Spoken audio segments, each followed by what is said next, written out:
solving complex fraction.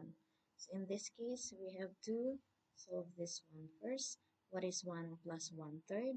We are going to get the LCM, which is 3 divided by 1 is 3 times 1, 3.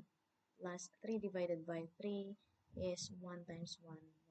So 1 plus 1/3 is equal to 4/3. Okay, so we'll copy 1 divided by 1 plus 1 divided by 4 all over 3.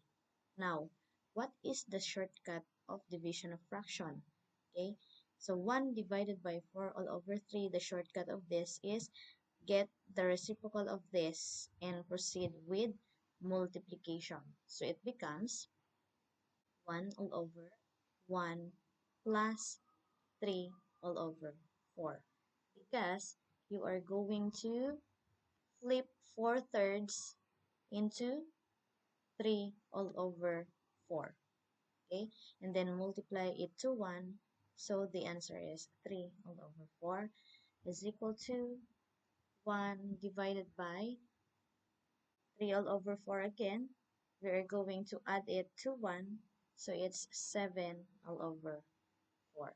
Now, shortcut of this division, proceed with multiplication. Get this 1 times reciprocal of this. It's 4 all over 7. So final answer 4 all over 7.